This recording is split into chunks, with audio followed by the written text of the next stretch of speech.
Hello everyone. Today's lesson is going to be about intermediate or unexpected checks. In this position, white is pinning our rook and attacking it with four different pieces. We're just defending this rook with three pieces, and there's no fourth piece that can defend a rook, and we will lose that rook. It looks like we're going to lose that rook, and white will have a better position because our king is also very exposed here in this position. But here there's an unexpected check that can save this position, and it is when we move the queen to e3 and we check here.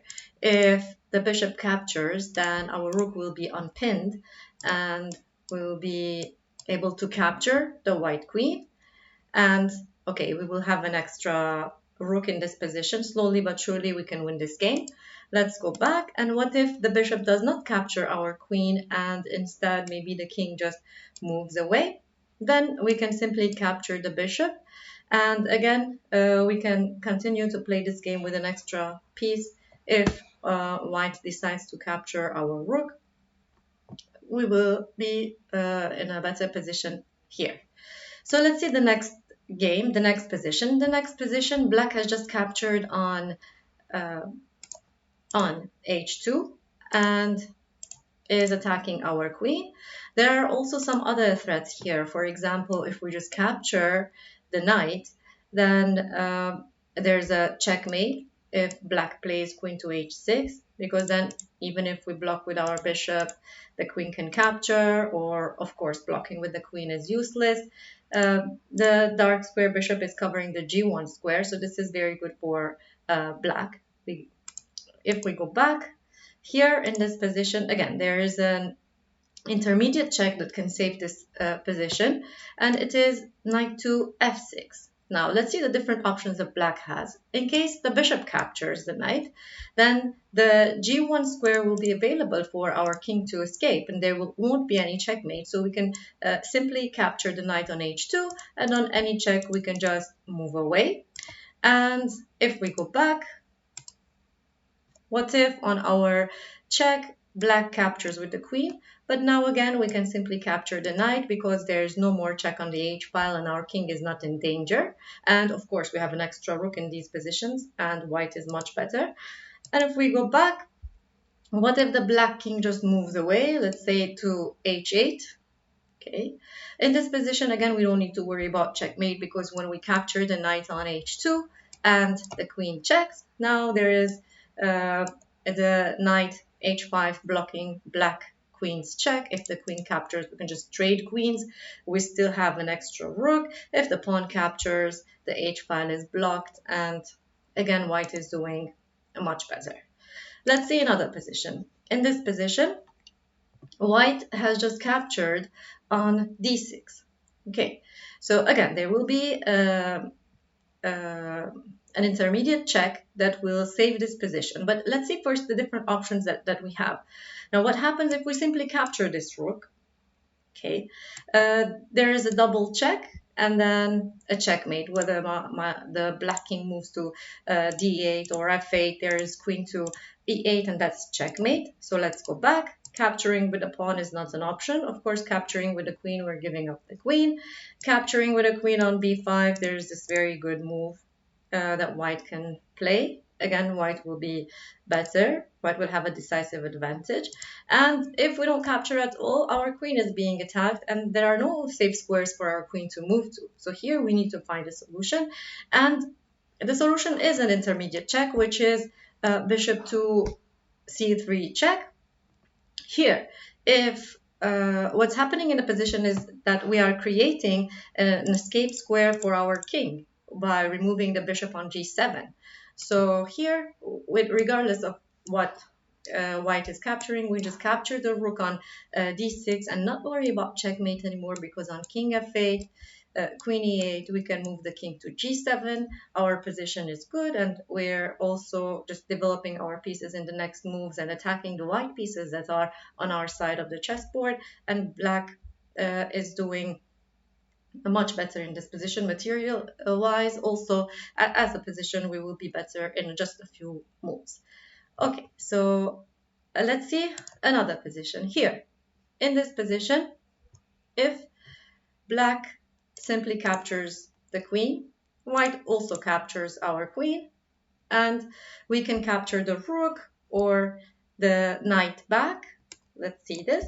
Okay, we can capture the rook, but then white will have two pieces for our rook, which is good for white. And if in this position we capture the knight, then white will have one extra pawn in this position, which is okay also for white. So let's go back. Capturing the queen is not working. So what else is there? Here there is again an intermediate check that can allow us to win material, which is queen to d2 check.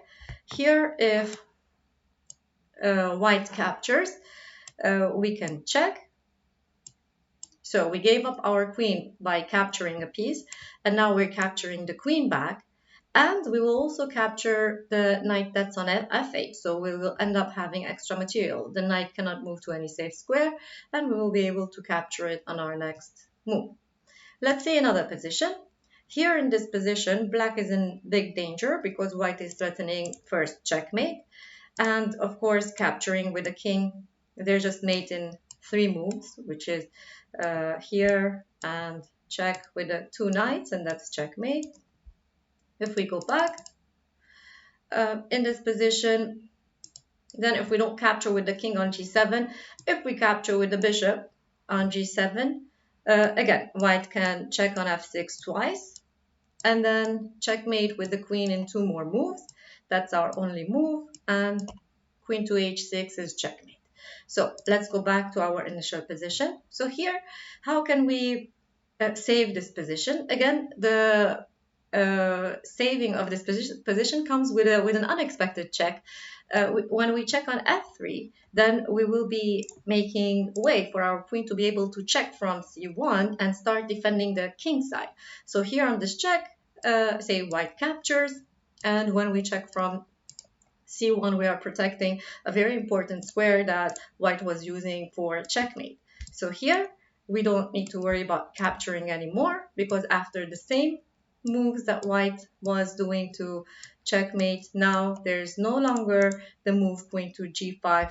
Our queen is protecting the g5 square, and if not from g5, then other moves won't work, because, for example, queen h7, we capture the last piece other than the queen that white was using to attack. Just with one queen, white cannot continue this attack. Let's say maybe this is the only check that there is, and we can just trade queens in this position. Okay, so let's go to see one more position. Here, white wants to promote, and if we capture the white rook with black, white will promote, and we won't be able to stop this pawn from promoting, and white will have an advantage. So here, what saves the position is an intermediate check. Before we capture the rook, we can do a check from e2. Now, when the king moves to h1 or g1, let's say to h1, we can capture the king with the king on h4, because here, if the pawn moves to g7, we can stop this pawn now by moving our rook to e4. And here, if white promotes, we can get the queen on our next move here. With a check, we're attacking the queen. White will have to capture our rook, and we have 2 extra pass pawns, and surely we can win this game. Now, if we go back to the initial position, here we couldn't have done the same thing if we had captured directly without the intermediate check, because if white tried to promote and we did the same tactic, we tried the same tactics, and white promote, and we check the king. Now, if the king is close to our rook, if the king moves to g3, we won't be able to get the queen anymore. While after checking the king, we were pushing the king to the first rank, and it was easier for us to do this tactic.